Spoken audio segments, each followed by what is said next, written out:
Les spirituels otolobela il faut au somba. Et c'est très important. Yango mutu ekosunga yo okola pona lobiko. Okoki kozala na 60 ans.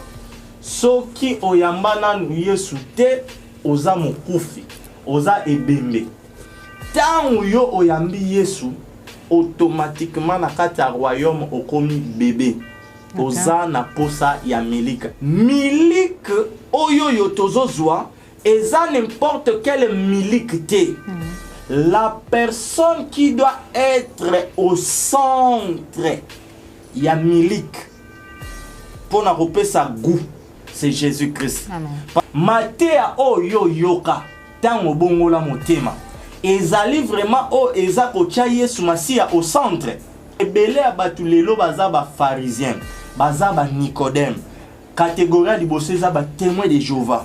Passage obligé eza Yesu parce que yende mutu azali agneau de Dieu. Soko lingi obota mambota masika d'abord il faut oyeba d'abord bolingo ya Nzambe. Libanda ya Yesu Masia nakoki kotombola mutu mususu te. Amen. Quand Jésus-Christ est élevé, col pastoral, il vous a la valeur te. Quand Jésus-Christ est élevé, Toge oyo tozomona bandoki ya ba père soi-disant spirituel tozana ba même na Congo bazo bundela o mususa beti lokola ba jidoka mususa beti lokola ba mupe mususa beti lokola c'est la confusion.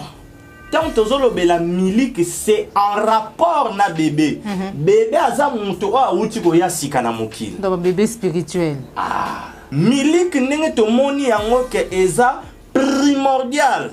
Essentiel na naissance ya mutu tozomona yango pe na vieillesse ya mutu dès la naissance si na kufa ya mutu milik eza na rôle moko ya makasi.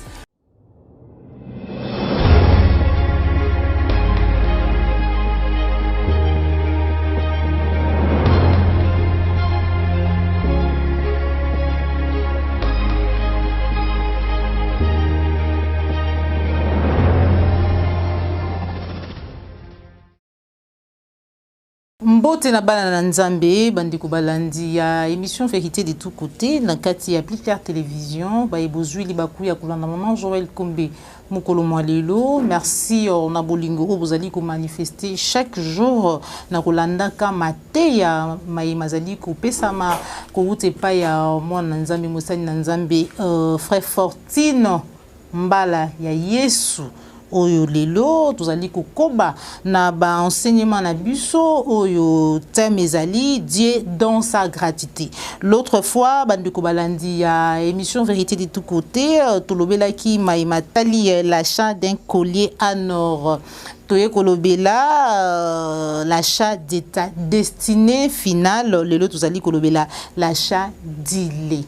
Wanizali sous-thème autre développer mukolo mwalelo mais kasi yambo tokota na kati na mama na likambo ya sous-thème to pe ya émission na biso na kopesa matondo mingi na ba nyonso bozwi libaku ya kolanda biso surtout mbotama elamu na ba nyonso bana nzambo babota mili mukolo mwalelo. Joyeux anniversaire na mama nanga mama Bijou Pierrette depuis Hollande. Merci na mami Rebecca Mungali de l'Éternel motema ya dadi nga na binga ka bongo. Surtout aussi merci na Beni Fataki bisiko zali kolanda biso matondo na yo et puis matondo na yo popola yombe ozwa misima caméra na kopusa na déjà pembeni ya mosani na Nzambe frère Fortine Mbala ya Yesu.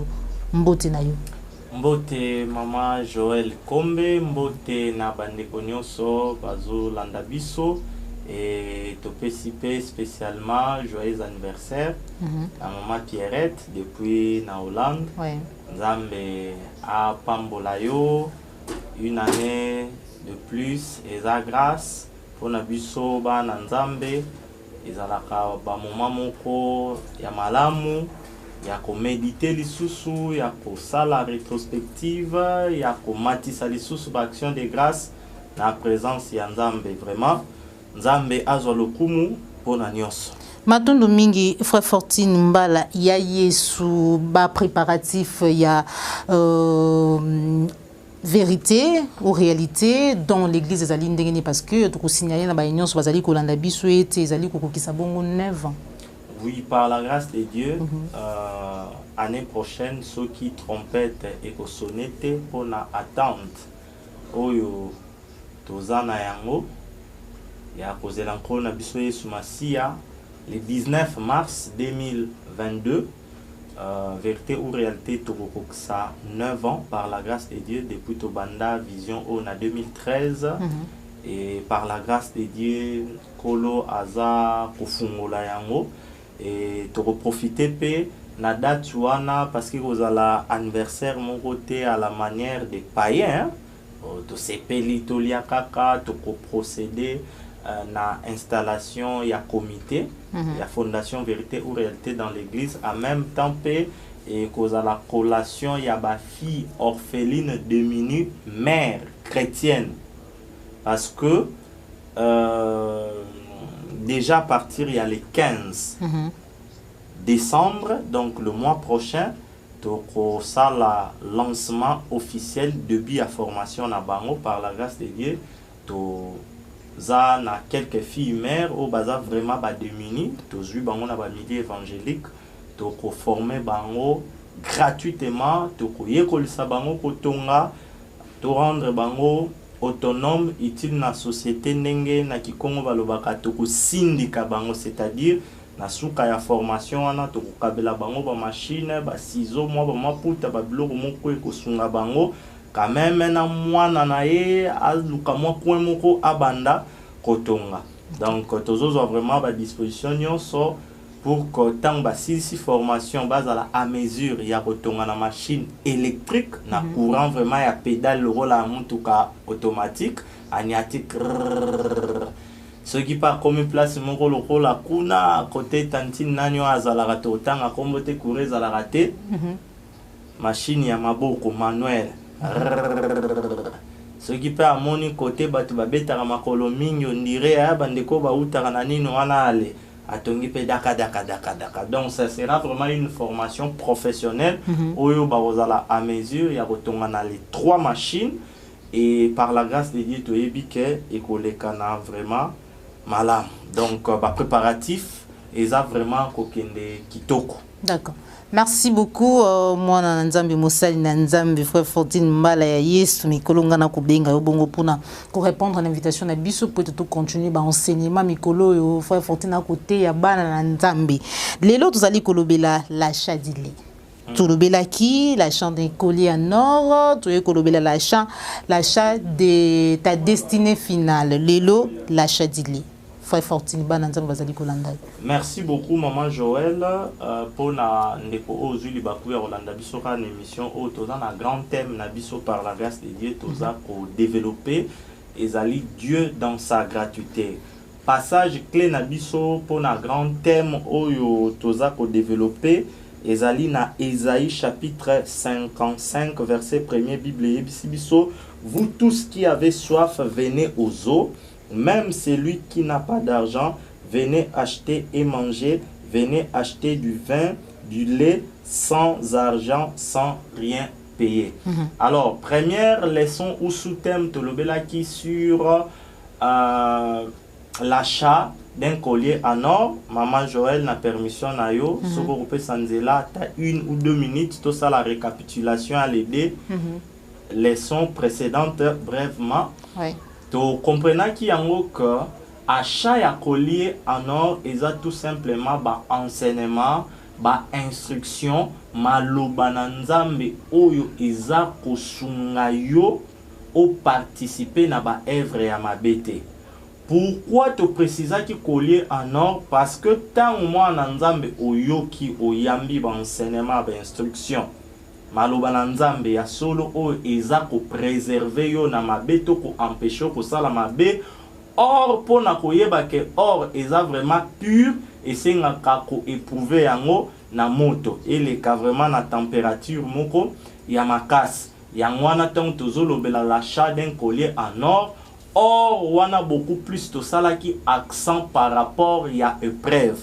Donc ndenge topesa ki exemple ya classe sokozo tanga après avoir kozwa Mateya ya mulakisi tolekaka na interrogation na examen ndenge moko pe biso bien que nzambe na biso makomi ezoloba il ne peut pas permettre que tozala tenter au-delà ya ba force na biso, mais il permet, malgré, je ne dirais pas mais, malgré cela il permet quand même que ba tentation, ba épreuve et comme la biso pour que ezala lokola terrain moko o ekosunga biso siko to mettre en pratique maloba na ye oyoyo toyokaki. Alors deuxième leçon tolobelaki sur l'achat de ta destinée finale. Ouais. Donc kuna tobetaki masolo conformément à maloba na Nzambe ya baskala topesaki ba image pour na kosunga compréhension lokola ya Addis Abeba na Ethiopian.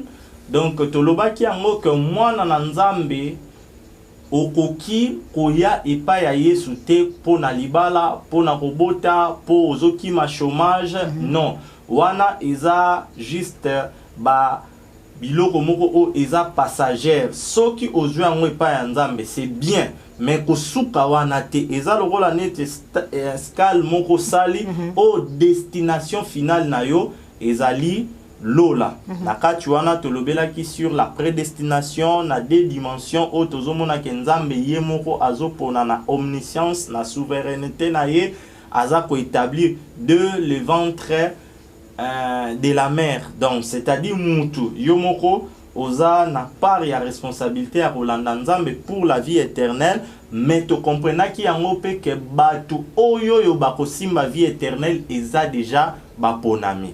Conformément à maloba na Nzambe ndenge Bible zo ebisa biso que ba méchant bazala perverti dès le sein maternel. Alors pona mutuna na yo mama Joël pe bandeko bozo landa biso lelo par la grâce de Dieu tozo lobela sur l'achat du lait. Ah, basuta mamonela batata amolelo komi miliki to balinga miliki pe mingi. Ah, tomoni yango na makomi na Nzambe so toko bandela na Esaïe, vous tous qui avez soif venez aux eaux, même celui qui n'a pas d'argent. Venez acheter et manger, venez acheter du vin et du lait sans argent, sans rien payer. Naba émission précédente auto salito expliquer to réexpliquer que mutu oyoyo aza koya kosomba sans argent eza ba langage moko biblique parce que logiquement na kibomoto jamais okoki kosomba sans couper sa mbongo. Donc yango moni tozolobela Dieu dans sa gratuité. Eza eloko moko oyo ba présenter yango wana eza na marché lokola bazoteka, mais en réalité mutu azosomba yango gratuitement. Yango tem na biso tozolobela Dieu dans sa gratuité. Alors, tant tozolobela sur l'achat du lait. Alors, na lingi totanga na 1 Pierre chapitre 2 verset 2. Et kosunga biso vraiment to introduire sous thème na biso oyo malamu. 1 Pierre chapitre 2 verset 2. Bible et yebisi biso boy. 1 Pierre chapitre 2 verset 2. Désirez comme des enfants nouveau-nés le lait spirituel et pur. Ah, la mikolo yo nazo salsa kabandiko accent na grammaire parce que biso surtout ndenge lelo tozolobla spécialement sur le lait. Donc tokozala penza terre à terre pour to boyi babiloko moko ya complication o mutayo ki o épaté mais en réalité à comprendre na eloko moko te surtout ba théologien bazama kasi na babiloko wana tangi basilabisa tanya côté internet azobeta ba tizobazoba simba benda na objectif moko kaka ya ko épater bato mais par ya molimo musantu ezate. Cependant dans Matthieu chapitre 24 je crois na verset 42 Yesu Masi azotuna mutuna quel est donc le serviteur fidèle et prudent que son maître a établi sur ces gens pour leur donner la nourriture au temps convenable. Donc moment où tozan nango maman Joël le plus important zate akoya ko mema batu ba discours rebelle ba thème moko ce qui compliqué mutu il faut akata kovo pour mutu et sali tellement pas sématique ko comprendre te lelo surtout ndenge tozolobela sur le lait spirituel, tokozala penza terre à terre comme d'habitude. Ata tomati tokitaka. Alors, tozongi na passage na biso Bible lobi, désirez comme des enfants nouveau-nés les laits spirituels et purs. Ozolanda maman Joël. Balobeli kaka te les laits spirituels, mais ba préciser les sous purs. Yapeto. Ah, c'est-à-dire que ils appellent na ba miliki mususu mona rebima libumu. Soki eleka mon pépé. Otango meliango boy. Okomi lokola avie bisieta. Hein? Okomi kaka na siete lié. Pourquoi? Parce que déjà miliki expiré, bima mon pépé donc ils ont pu soper mon pépé ya mabe, ya malade, obésité. Mais oyo eza miliki moko pur. Nous parlons du lait spirituel. Parce que achat OP est sur le plan spirituel. Alors, désirez comme des enfants nouveau-nés, les laits spirituels et purs, afin que par lui, vous croissiez pour les saluts. Alléluia. Amen. Ah. Naoute koye bisayo maman Joël que Ésaïe chapitre 55 achat oyo yobache ya 20 ya miliki to ya bakolier babiloko nyonso oyo lobela oya omona ke mama na likambo to pe point de chute ezali kaka salut. Voilà. Awa Bible eza clair. Désirez comme des enfants nouveau-nés les laits spirituels et purs, afin que par lui vous croissiez pour les saluts. Biso toza vérité ou réalité dans l'église, tokendana biso na ba réalité moko terre à terre.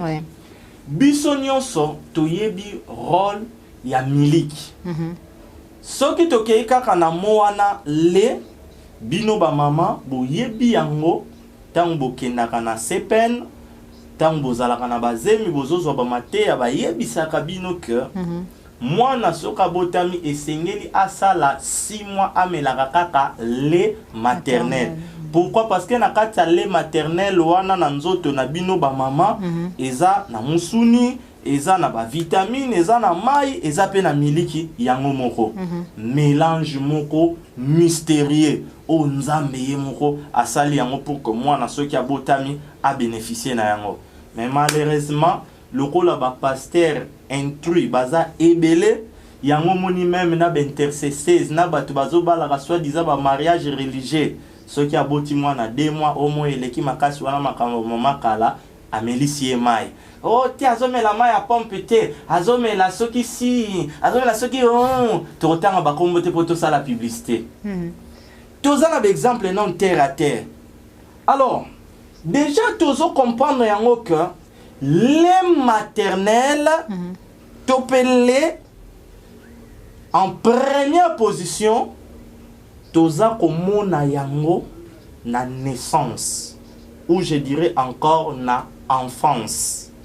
Parce que naturellement, logiquement, moi après avoir tout pendant que aza komela lait maternel après 6 mois na logique normale où il y a bisob africain à partir du 7e mois à kota kasiko tanga ba kombo msusu pour ba frère ndengeni neti bana vous comprenez bien 1 2 3 nazana ba précision na 1 ezapona bana inane 2 ans 3 ans. Vous comprenez maman? Koseka c'est bien mais toza déjà na kata matéa. Donc tozo comprendre déjà que tant tozo lobela miliki c'est en rapport na bébé. Bébé aza muntu a uti ko ya sika na mokili. Donc bébé spirituel. Ah. Tozo kende. Bien aimé. Ah, ba bébé spirituel, merci parce que ba nsusu ba kansa tozo lobela bana o ya nzoto parce que to moni pe ke za le spirituel. Oui.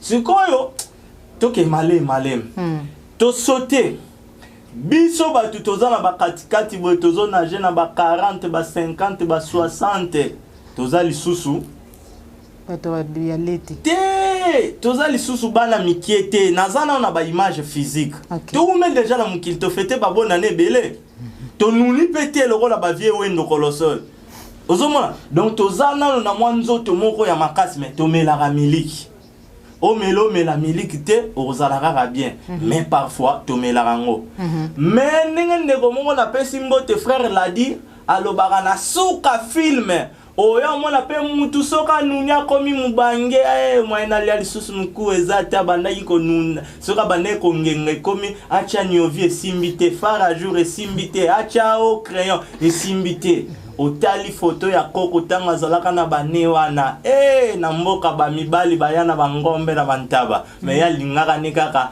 tata koko mbale po ya bana ko kata bambila bien tozo seka metoza déjà na kata matea parla na nikolo banini miliki ndenge tomoni yango ke eza primordial essentiel na naissance ya mutu tozo mona yango pe na vieillesse ya mutu c'est-à-dire mutu tango anuni minu esili akomaka mutu ya bapotopoto akomaka mutu ya bamiliki azongi lokola bébé mais tomoni yango pe biso déjà ba o toza ba jeune ba papa ba maman toza makasi miliki pe eza important alors maintenant nous parlons du lait pur maman Joël tokoti siko nakati ya matea na biso alors il est important pour na bana na nzambe o bozolanda boye ba ete ba exemple o nyos to pesa ki terre à terre to meki ko sekezalaki pour que esunga compréhension na biso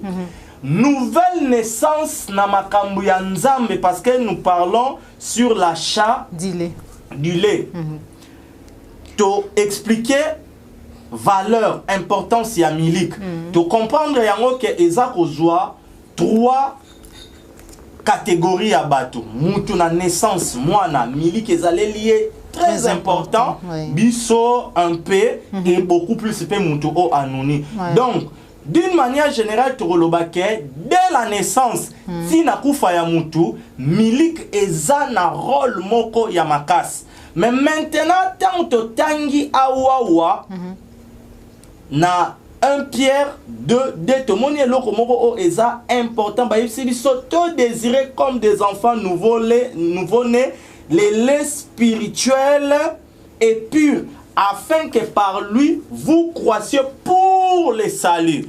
Alors to koti siko na kati ya matea na biso maman landanga zala concentré les spirituels auto lobela il faut o somba eza très important yango mutu ekosunga yo okola pona lobiko.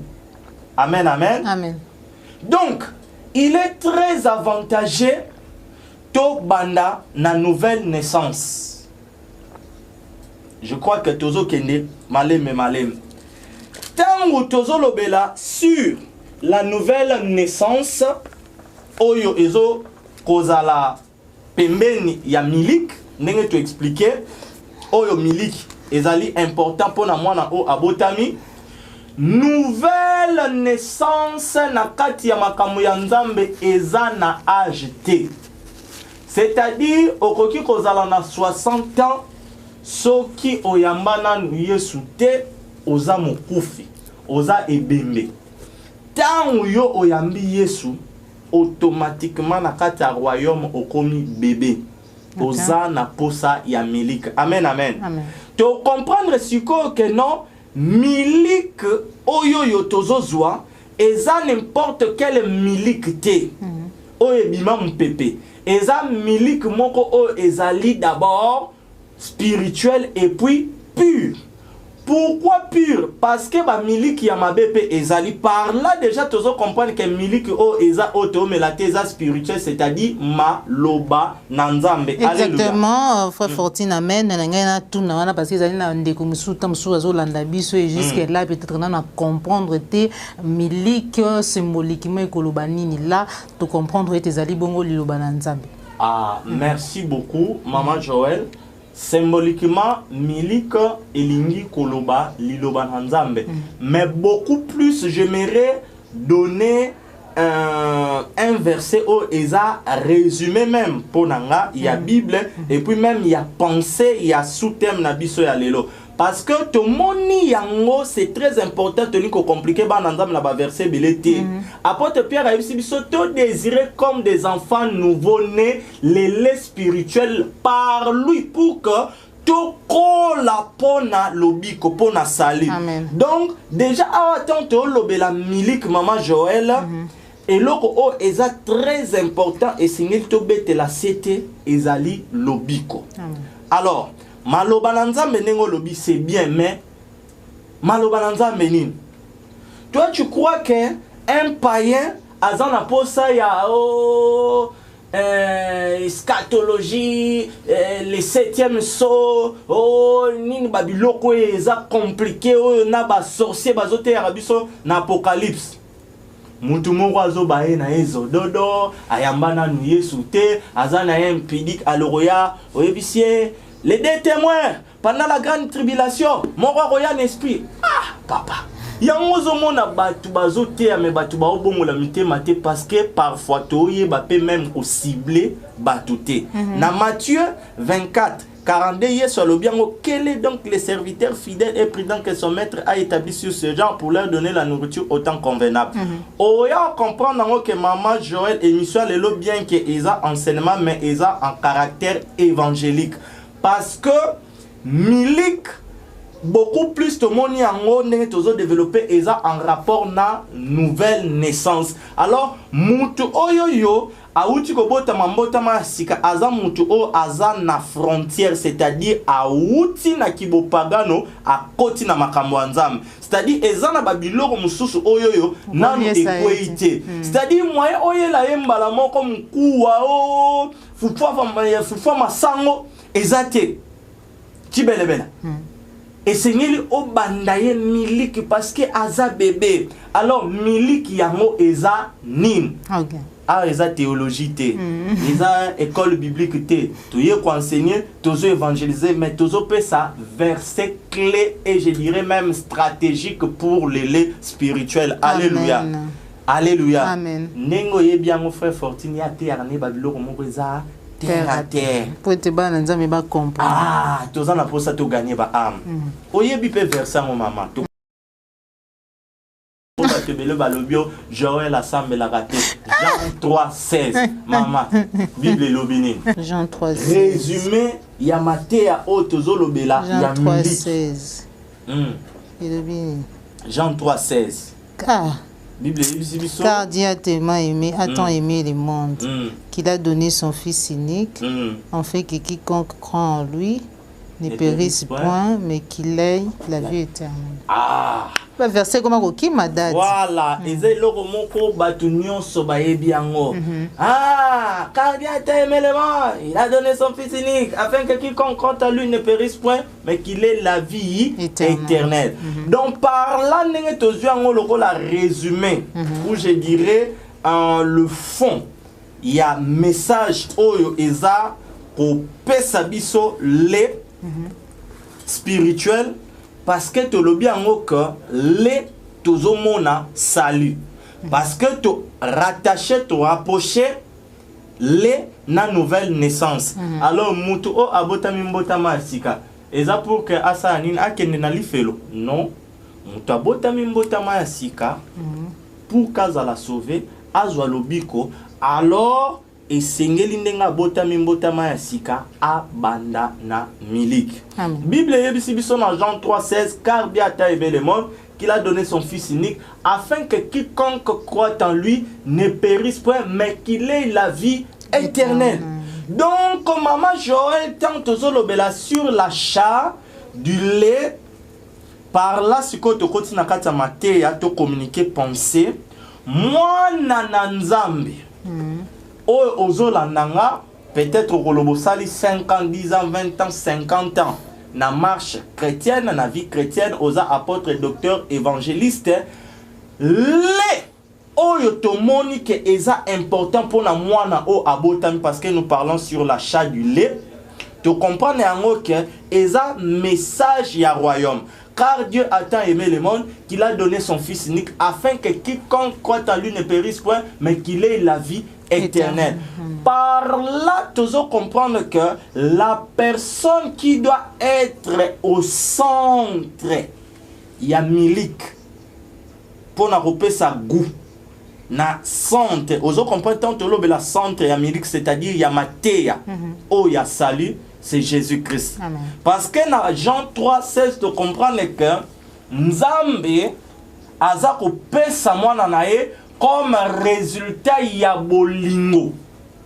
Oh il y a lingi monde wana pesa monde oh tozo mona Congo France non, eza ndenge to lobela ki la fois passée pour na ba oh bazala déjà prédestiné. Amen. C'est-à-dire Azala déjà prédestiné, appelé dès le commencement, dès le ventre de sa mère. Mais le kola sikotan tozobota mananzoto oyoyo, tozobota ma déjà na lisumu moko auto hérité et pas ya Adana Eve yango moni mai na makila nanzoto o ekokota lola te. Parce que ndenge tozonga ki la fois passée to lobela ki sur l'image ndenge totanga ki to comprena ki yango ke image ya Nzambe eza mwindu lokola frère Fortune te, image ya Nzambe eza ten clair lokola mama Joël te, image to peta ya Nzambe eza mukuse lokola katite to munene pe lokola cordon opité. Donc tu comprends qu'il y a une image ya Nzambe ezali sainteté na ndenge akela ki mutu au commencement sans tâche parfait. Yango siko komona tango lisumu ekotaki na nzela ya Adana Eve eye ba dispensation belé ba formule moko provisoire bomani ya masala boye mais pour que l'issum ezala ôté tozonga na position initiale en Jésus-Christ tobenga maba santu esengela ki œuvre ya croix.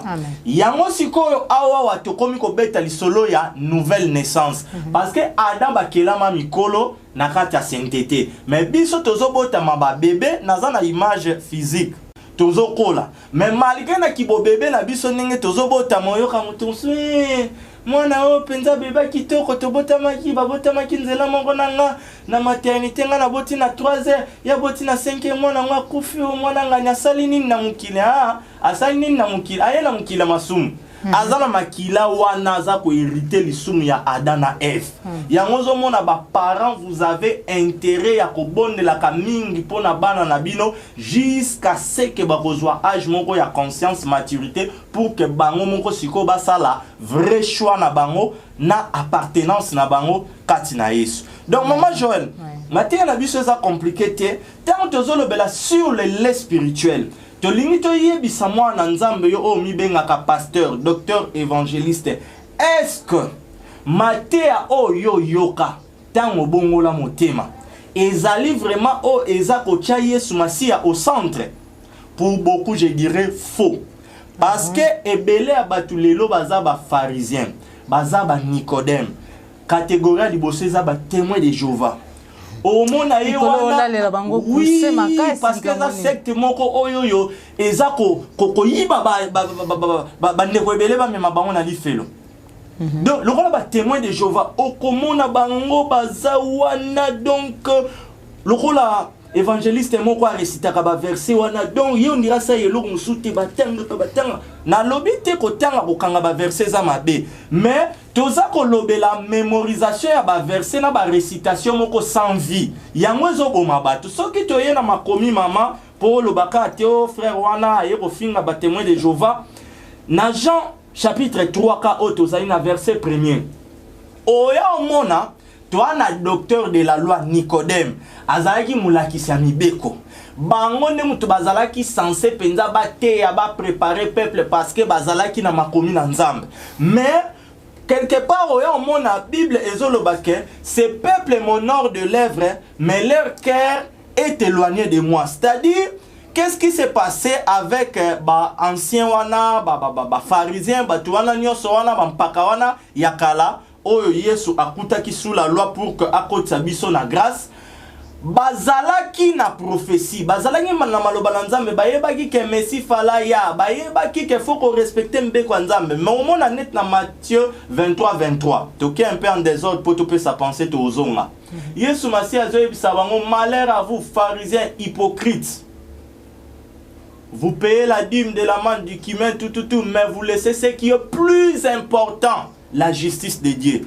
À l'époque, la dîme pour les Israélites, c'est qui permis, déjà si tu on a différentes émissions, si koyo, babaneko salanin, babaneko s'attacher plus.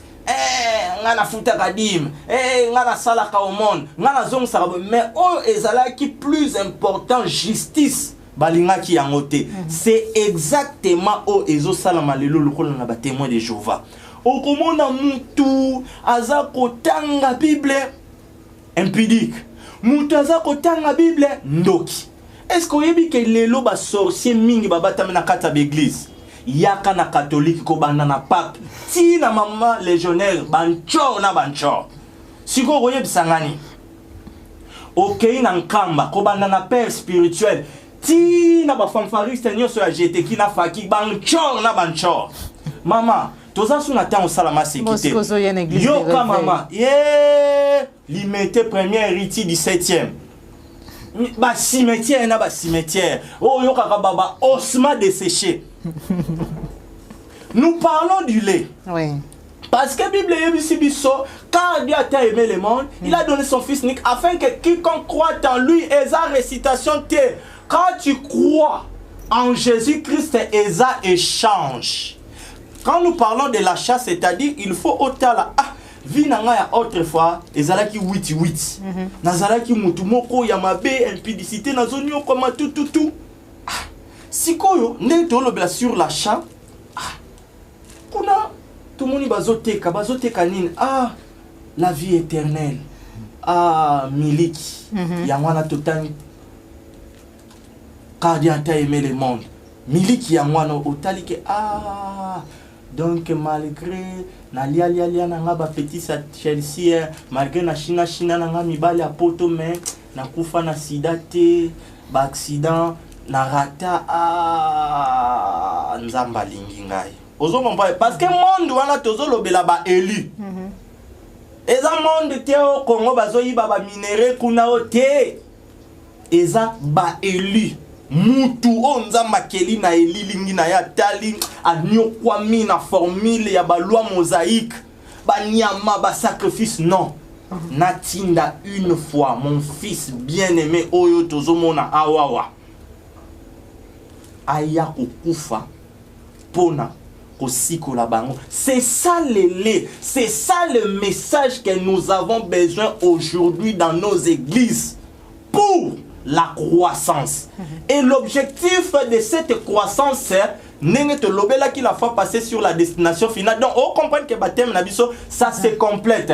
Quand tu reçois ce message, tu réalises que autrefois na bané ko bois kazem batu mususu bakufa na ba avortement nzamba batelinga lelo na bongoli mutema na zupe moya jampi nanga na zupe moya tokotanga kombo te roya robima ya bien ezangolu nzamba salinga mutema nanga nalandi Yesu te pona libala wana rosuka na disa beba na matea na biso à la fois passée oui nzamba bali singa na kindumba nanga na merita kite parce que ça na ba fille mususu vierge babali bazobo tate babali pété mais malgré vie nanga ya mbindo car Dieu a aimé le monde c'est-à-dire tant nzamba linga ki fortune tant nzamba linga ki Joël alobi non ndenge makomi ezoloba mama Joël que moto moko ta koki koya epai na nzambe soki nkolo abengi ete yango tomoni Yesu azali fruit ya bolingo ya nzambe c'est ça le lait spirituel auto lobela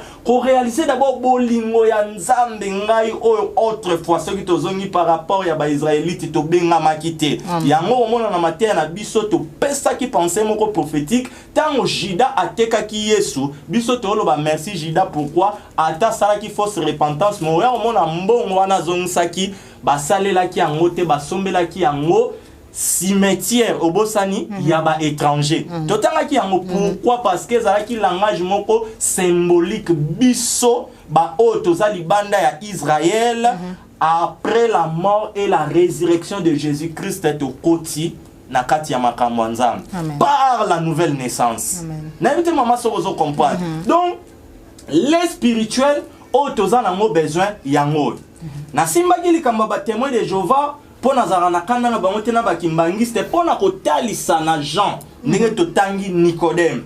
Nicodème azalaki lokola to pe exemple lokola le monde la mère Mende aramayele papa wana sko tala Mende nenga mela constitution to yebi bisonyo stanga azalaki ministre la communication porte-parole à gouvernement ata zo pesa bino biloko lukuta mais bo sepela boyo ka Mende parce que yebi koloba élocution ezasko image pour biso que na exemple est vrai donc so yomuto lingi o ba pharisien ba sadducéen ba nani ba docteur de la loi lokola ba Nicodème na Bible ba lenge tala kaka la mère Mende ndengazali un papa là qui parle un bon français mais derrière les français là ils en a ba demi-vérité ils en a ba mensonge politique o bazo benga diplomatie na fingité bayebi ke politique etambola ndengwa yanga na ibsaka bino ataba betio la crimogène ya ka frère Fortine bosa l'émission pour ande eza bomo ya seko amen oh tokobunda biso bato anani tozongi bo bitumbango bandi lelo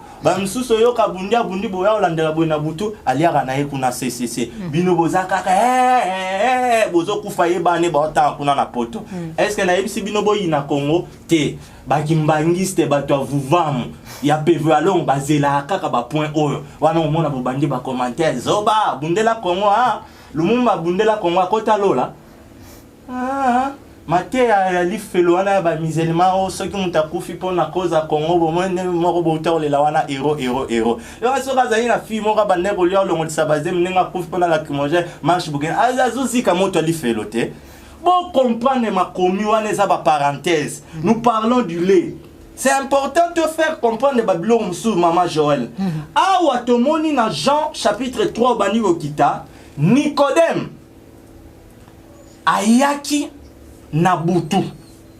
Pourquoi ayaki na butu? Ah, merci Seigneur. Ata tobito matate mais moi milikis.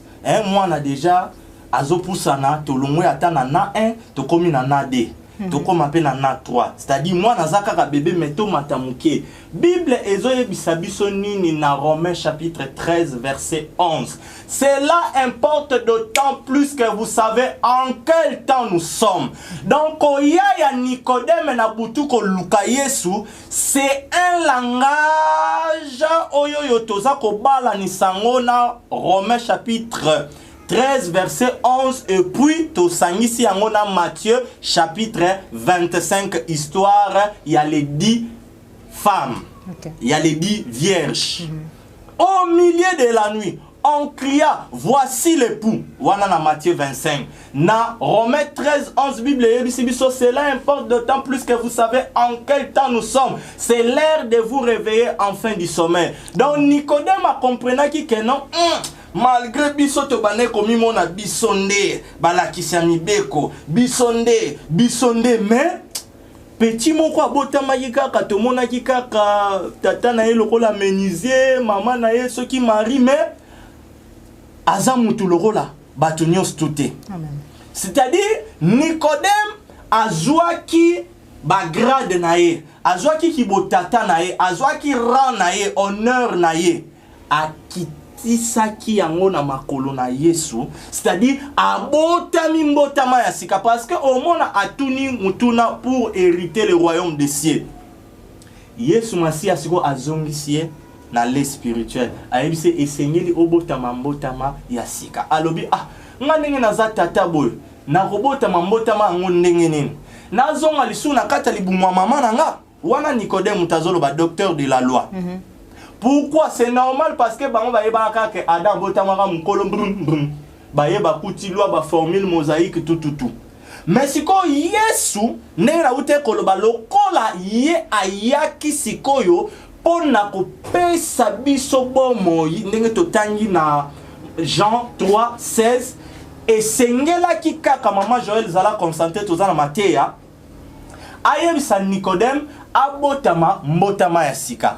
Parce que tant Nicodème a kobotama mbotama ya sika, automatiquement a oyeba que passage obligé eza Yesu. Parce que yende mutu azali agneau de Dieu. O ayaki pour na régler problème ya lisum. C'est-à-dire soko lingi obotama mbotama ya sika d'abord tokoti siko na mateya na biso toke koshite, il faut oyeba d'abord bolingo ya Nzambe. Bolingo yango eza nini? Autrefois tozalaki na masumu atindeli biso mwana na ye Yesu Masia.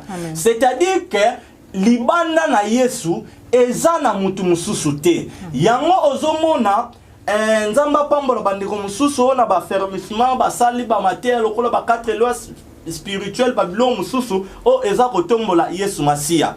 Lelo mama Joël totanga ki yango to pesa ba verset belete to compliqué ba na Nzambe te to ke malembe na 1 Pierre 2 totanga ki yango que désirer comme des enfants nouveau-nés de lait spirituel pour que bossa par lui bokola pour le salut le spirituel pur na sala ki accent sikoyo tozana ba lait pourri ba lait expiré ezani so yena kati église na biso avant de reconnaître aux membres effectifs de l'église Nabiso, sommes la pasteur Veste.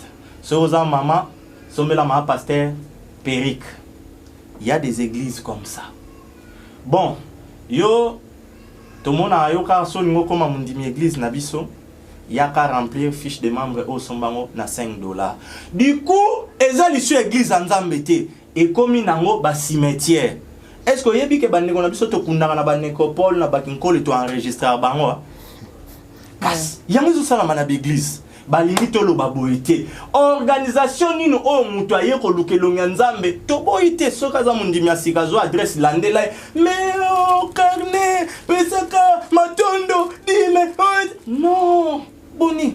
On dirait musala moko boye fo bolandela ka mutu salaire soki ndenge nini nyoso wana kimuyibi.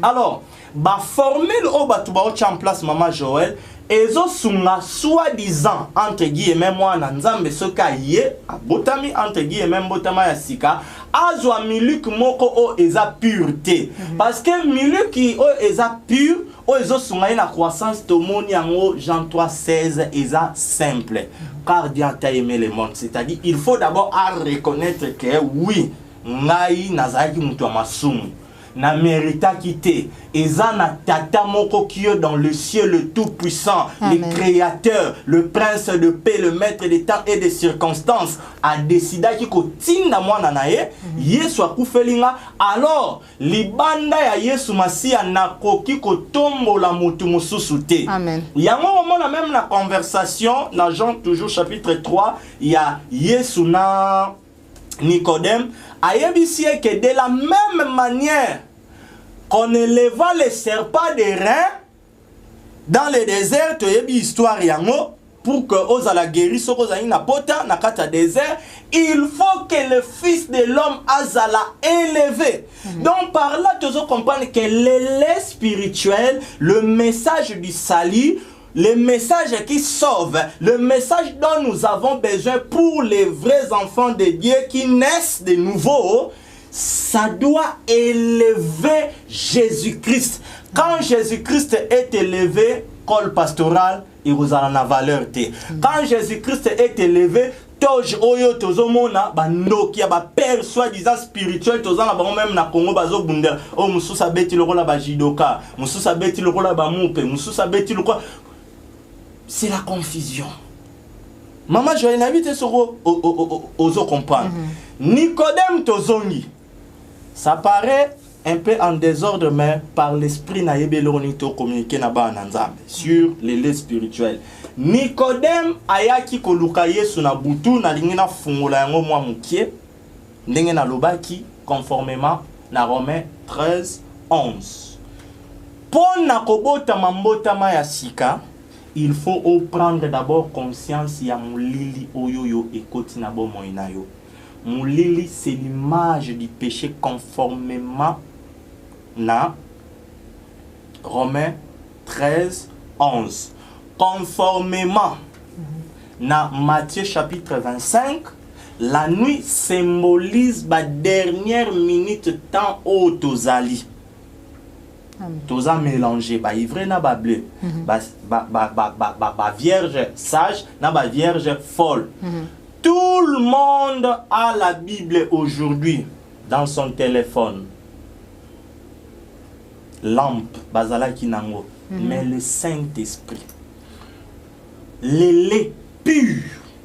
Oh, eza ko sungaba na nzambe na croissance. Eza donné te. Sikoyo Mama Joël, conséquence eza nin. Yango zomona muto asali mécanique générale. Asisi soki na itini électricité pa mbala moko le roi tatana bangwa fréquentable église protestante minga non ngalokwa na suka kaka ancien de l'église narrateur kozala pasteur allemand nanga kende UPC sala théologie. Yango moni na lobaki toza na ba Nicodème ebele, c'est-à-dire baza na lettre.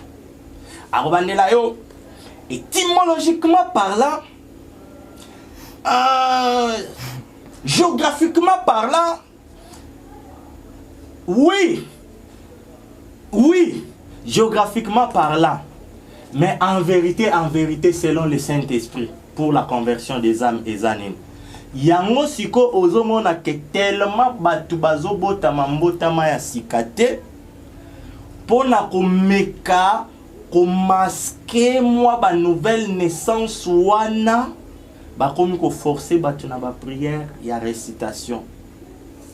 Kolo Yesu na yambi yo lelo zala mokonzi nanga zala moko mutu wana za baba te yo kanisi vraiment Saint-Esprit o aza ko produire kati na biso le vouloir et le faire zela jour te kolobela sur le vin au mona mo pepa molimo tango soufflaka mama soki eza kopunza na mutema wana posa mutape so maloba te ba yekoli na acte chapitre 2 na anticiper wana to kolobelango sur le vin po maté ezo continuer bazalaki mwa bayuma Pierre awanga ki yesto mona ki jour wana ki makitaklet totanga ki mo jour wana mais tant molimo ekitaki moi si moi kwa kimisaki Pierre mais Pierre devant 3000 hommes baza bazolo bazo sala bato ba meli zododo soupe na tolo balango Pierre aye azuma lobi non ba meli masangate ezande accomplissement ya makomi na nzambe au prophète Joël a sapra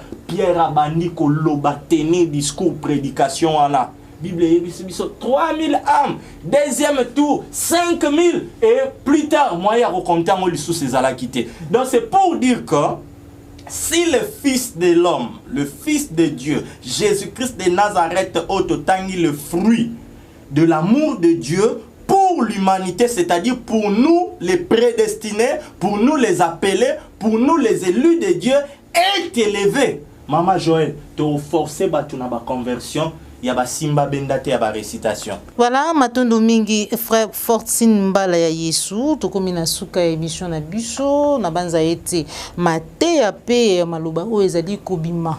De la part topé ya munoko ya frère Fortine ko ute pa nkolo et ko vraiment ko sala musala katina bomo ya bana na nzambe ba vrai hein pour frère Fortine Nicolas bi eza côté ya vraiment bana na nzambe ba bazali na muto makakuti we singeli konika ta baniki et côté la télé l'autre développer ki bongo thème na biso ezali l'achat d'ilé to komi na soki mission na biso bozala ki vraiment ebele ba ebozuli baku ya kolanda biso boyoki déjà lolengeni vérité ou réalité ezali bongo ko sala ba préparatif il y a 9 ans vraiment c'est beaucoup et ça s'est fait hein c'est pour une première fois mais le lenge ya Moussa na Nzambe ya bana Nzambe ya ko fêter ezali bongo ya ko organiser ko topé ko sunga ba orpheline to ba fille mère hein oyo bazali quand même ba chrétienne pour être na banza ezali le lenge pe ko tika la souvenir kati na bomo ya bana Nzambe o ba kozwa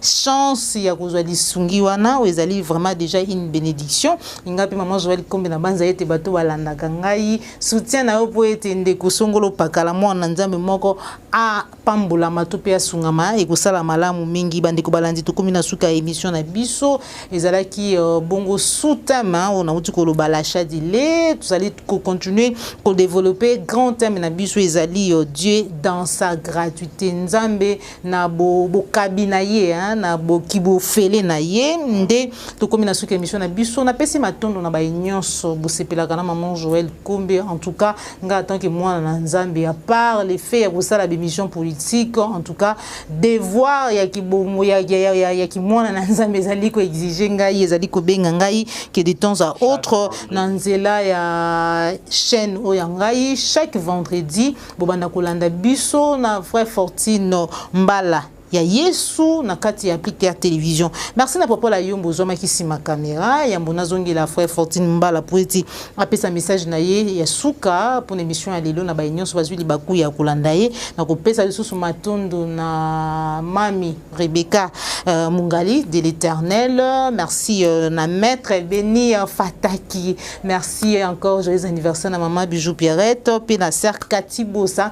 Merci na papa la yombo zoma ki sima caméra na zongeli pa frère message na yo na bana Nzambe nyonso bazwi baku ya Rolanda.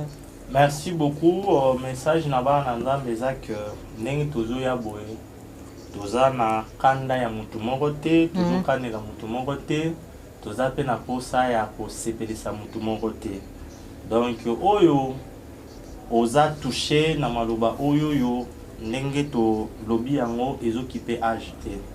Ezaloza déjà pasteur aux églises à monene soko comprendre que au botama na mbotama ya sikate to lobeli les spirituel au comprendre que les spirituels toujours résumé en na Jean 3:16 Yesu Masia azala élevé tout monde a bolingo na Nzambe et finalité la vie éternelle parce que objectif ya miliko wana ezo kolisa biso pour le salut. Donc ceux qui bolingo Nzambe na mutema na yo ezalaka nango te oyo kozoyeba ke autre fozalaki moto ya masumu ngolu na Nzambe esali ke Yesu aya akufela yo otomboli Yesu te to tombolaka Yesu te. Donc royaume kutu tika na yo oko espérer nango ata mukie te okoyaka ko bini na yo bini cha mouvement okozika moto ya lifelo. Dans tote ya matin ya maman Joël na silisi ezali pour que mwana na Nzambe nyonso na Esaïe 55 tolobeli achat. To comprendre yango que motivation ka ya mutema na yo oya ozozwa na yo ya ofele epa ya Nzambe. Donc eloko to senga na bana Nzambe leo to prier na suki émission te to boyi baloyenge wana po o ezali kambo ya mutu na Nzambe. Yo moko yebi nini o Nzambe alobi na mutema na yo après émission kota na chambre na yo fukama luka Nzambe mama papa Bible biso Dieu se laisse trouver même à ceux qui le cherchent à tâtonnant.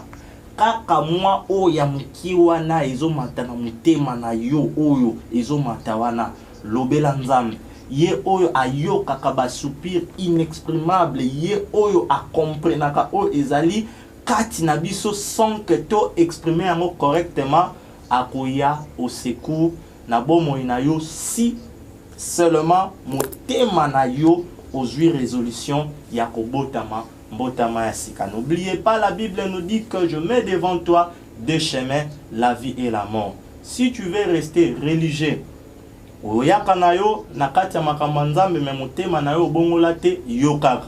Mais soko moni que même ato fanda na ndako za na assemblée moko kendaka te olingi Yesu Masia za nkolo na yo, pris dans ta chambre, Dieu va se révéler en toi et il va te conduire pour que finalité na yo est la vie éternelle. Matondo mingi Musana Nzambe frère Fortine Mbala ya Yesu. Merci na popola yombe na cordo pe mafriko pe na Joël Gonago na bosanité petit frère na ngai bien aimé Jonas Njadi la bosanité Jonathan Chinois de Kotani Bomo Mbala Sima. Merci na Jacques Makabou na ba nyonso bozwa ki libaku ya kolanda biso mukolo mwalelo. On se retrouve pour un prochain numéro. C'est une émission, likez et partagez. Zali Mbala Liboso, Olana Mateya. Vous allez très important pour na yo mwana na Nzambe, pour na yo na no bungu na motema te, peut-être vous comprendre te. S'abonner na Kati Appliquer Télévision, la chaîne de vérité, et rendez-vous na biso chaque vendredi Mateya na Kati Appliquer Télévision, la chaîne de vérité, surtout pour la bande Nzambe. Au revoir.